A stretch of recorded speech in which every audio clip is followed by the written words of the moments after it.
प्रवक्ता के विधायक समर्थन में थे। कह दें कि हम पूरा चुनाव हरा देंगे, तो या तो उनके पास राजनीतिक अनुभव का अभाव है या फिर वो बहुत बचकाना भी है उनके अंदर। तो मुझे लगता है मैच्योरिटी का अभाव है। तो मैं वैसे लोगों को सुनता हूँ जब वो लोग दावा करते हैं कि हम चुनाव हरा देंगे, तो सिर्फ हम मंद मंद मुस्कुरा कर खुश होते हैं कि चलिए कम से कम अभी इनके पास अनुभव का। जब मुद्दे नहीं रहे तो उन्होंने पहले मुझे बाहरी कहा, फिर उनके पास मुद्दे नहीं रहे तो उन्होंने फिर मुझे व्यापारी कहा, फिर कुछ नहीं बचा तो उन्होंने मुझे अपराधी कहा।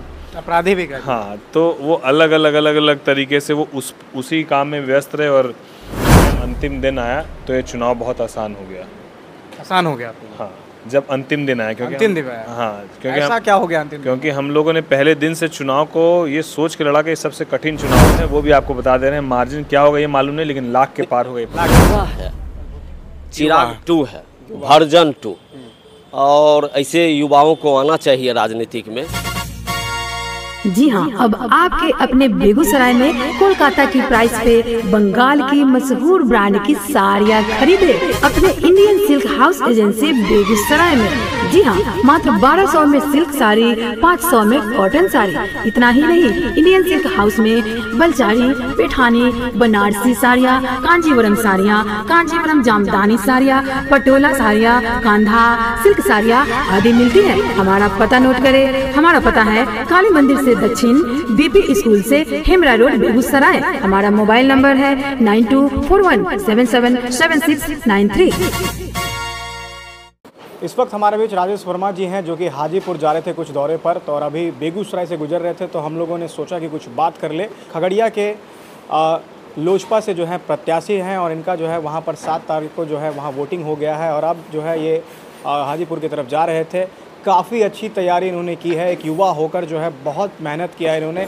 और सर, लगातार देखे क्षेत्र में जो है आप दिन रात लगे हुए थे, पूरे फील्ड में घूम रहे थे। क्या लग रहा था? मतलब बहुत मेहनत की आपने, लोगों ने आपकी तारीफ़ की कि एक युवा होकर पूरे जिस तरह से आप पूरा कैंपेन कर रहे थे, कितना मुश्किल रहा पूरा? नहीं, बिल्कुल। जब आपको एक बड़ी अपॉर्चुनिटी मिलती है तो मुझे लगता है कि आपको अपना 100% देना चाहिए। और मैं अपने राष्ट्र अध्यक्ष जी का धन्यवाद देता हूं कि उन्होंने एक बड़ा अवसर दिया। हमारे संस्थापक स्वर्गीय रामविलास पासवान जी के गृह जिला से मुझे प्रत्याशी बनाया। तो जितना विश्वास उन्होंने मुझ पर दिखाया, जितना विश्वास वहाँ की जनता दिखा रही थी, तो मुझे उस विश्वास पर 100% उतरने के लिए उतनी ही मेहनत करने की ज़रूरत थी। तो मैंने अपना 100% दिया और लोगों ने अंतिम दिन तक अपना साथ, आशीर्वाद और मार्गदर्शन दिया, जिसका नतीजा आगामी 4 जून को सकारात्मक देखने को मिलेगा। होटल हर्ष गार्डन की नई पेशकश। हम बनाते हैं आपके जन्मदिन, anniversary, ring ceremony, family get together, business meeting को यादगार और बेहतरीन। हमने आपके पारिवारिक समारोह के लिए बनाई है एक शानदार योजना।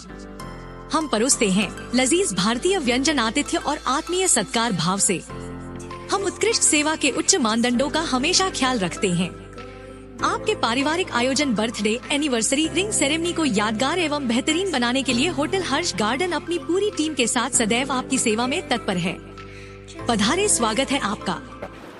आज आपका पोस्ट भी देख रहे थे जहां पर कहीं पर वोट बहिष्कार हुआ था, आप वोटिंग के बाद वहां पर गए थे। हाँ, एक सड़क थी जो लगभग कई सालों से लोग उस सड़क के निर्माण को लेकर परेशान थे और पिछले के जो भी जनप्रतिनिधि रहे वो अपने स्तर से उन्होंने काम किया है, लेकिन शायद उनके प्राथमिकताओं में वो मूलभूत चीज़ें नहीं रही जो मैं देख पाया हूँ।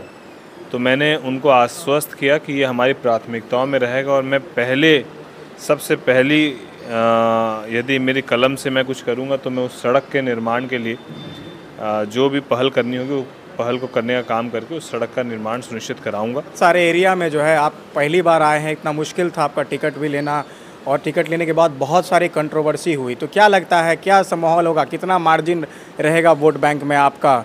टक्कर तो है, जोरदार थी वहाँ पे। देखिए, कभी भी किसी चुनाव को बहुत छोटा या आसान नहीं लेकर चलना चाहिए, ना किसी प्रत्याशी को बहुत कमज़ोर समझ के चलना चाहिए। तो हम लोगों ने पहले दिन से चुनाव उस अंदाज में लड़ा जिस अंदाज में ये चुनाव सबसे कठिन हो, यही सोच कर ही चुनाव को लड़ा और यही सोच कर लड़ने का नतीजा हुआ कि जब अंतिम दिन आया तो ये चुनाव बहुत आसान हो गया। आसान हो गया? हाँ, जब अंतिम दिन आया। क्योंकि अंतिम दिन आया? हाँ, क्योंकि ऐसा क्या हो गया अंतिम दिन? क्योंकि हम लोगों ने पहले दिन से चुनाव को ये सोच के लड़ा कि सबसे कठिन चुनाव है इसीलिए 18 घंटा 20 घंटा हम लोग क्षेत्र में लोगों के बीच रहे, लोगों की बातों को सुने, लोगों की समस्याओं को समझे और हम लोग सिर्फ मुद्दों पर बात किए। और मैं धन्यवाद देता हूं कि जो भी विपक्ष के हमारे साथी जो चुनाव लड़े, उनके जो भी सलाहकार रहे, उन्होंने क्या सलाह दी उनको, वो सिर्फ और सिर्फ मुद्दों से भटक कर व्यक्तिगत प्रहार करते रहे। बौखला गए थे क्या? अब शायद उनके सलाहकारों ने उनको गलत सलाह दी। मुझे लगता है उनको भी मुद्दों की बात करनी चाहिए थी। लोगों को मुद्दों की बात चाहिए, लोगों को विज़न से मतलब है, लोगों को इससे मतलब नहीं है कि आप क्या करते हैं, व्यक्तिगत आपके जीवन में क्या चल रहा नहीं चल रहा है। उनके पास जब मुद्दे नहीं रहे तो उन्होंने पहले मुझे बाहरी कहा, फिर उनके पास मुद्दे नहीं रहे तो उन्होंने फिर मुझे व्यापारी कहा, फिर कुछ नहीं बचा तो उन्होंने मुझे अपराधी कहा।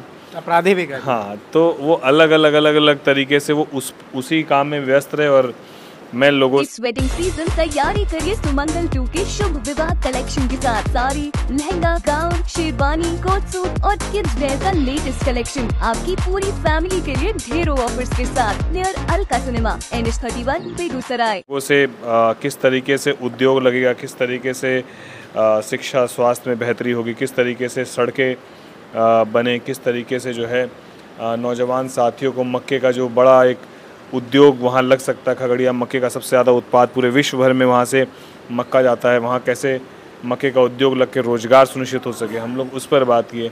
तो हम लोगों के मुद्दे धरातल से जुड़े हुए मुद्दे, जेन्युइन मुद्दे थे जो पूरे हो सकते हैं, वैसे मुद्दे थे, हम लोगों ने उसी को रखा। और हम लोगों के पास स्पष्टता थी कि हम जीत कर जाएंगे तो हमारे यशस्वी प्रधानमंत्री, तीसरी बार प्रधानमंत्री की शपथ लेंगे आदरणीय नरेंद्र मोदी जी। वो स्पष्टता अभी पूरे देश में महागठबंधन के प्रत्याशियों के पास नहीं है। वोट ज़रूर मांग रहे हैं लेकिन ये नहीं बता पा रहे हैं कि वो जीतने के बाद उनके चेहरा कौन होगा प्रधानमंत्री का, ये अस्पष्टता है। और जब देश के नेतृत्व को तय करने की बात आती है तो स्पष्टता बहुत ज़रूरी है। जैसे आप प्रधानमंत्री के लिए वोट मांग रहे हैं, आपका विजन प्रधानमंत्री के लिए, तो वो लोग तो तेजस्वी यादव की तरफ ज़्यादा फोकस कर रहे हैं। नहीं, तो तेजस्वी यादव क्या प्रधानमंत्री बनने जा रहे हैं? बिहार के लिए, बिहार स्तर तक। ये चुनाव तो बिहार का ही नहीं, नहीं तो देश का चुनाव है। तो तेजस्वी यादव लगातार मंच पर आके मेहनत कर रहे हैं। मेहनत करना भी चाहिए क्योंकि वो महागठबंधन के एक साथी हैं, लेकिन ये मेहनत ऐसी मेहनत है जिसमें सब नाच तो रहा है लेकिन दूल्हा कौन है पता ही नहीं चल रहा। तेजस्वी के आने पर कुछ तो इफेक्ट पड़ा होगा ना, 5-6 सभाएं की होंगी उन्होंने। नहीं, बिल्कुल उनका अपना राजनीतिक अनुभव है, उन्होंने अपने तरीके से बातों को रखा, लेकिन अंतोगत्वा लोग यही कहते हैं। मुकेश सहनी भी तो सर उसके साथ थे का, हम अपने देखा कि आपका एक वायरल हो रहा था कि आपका कितना वोट आ रहा है, तो उसमें देखे कि काफ़ी मार्जिन से जो है आप जीत रहे हैं। एक मतलब एक व्हाट्सएप पर चल रहा था, हमने देखा कि और सहनी समाज का वोट जो है आपकी तरफ ज़्यादा था, तो ये सही है या फिर ऐसे? देखिए, पहले ये क्या चल रहा है मुझे उस बारे में जानकारी नहीं है, लेकिन अब वो दौर नहीं रहा कि कोई किसी एक ज़ात का व्यक्ति ये कहे कि मैं उस पूरे जात का प्रतिनिधित्व करता हूँ, मैं लीडर हूँ।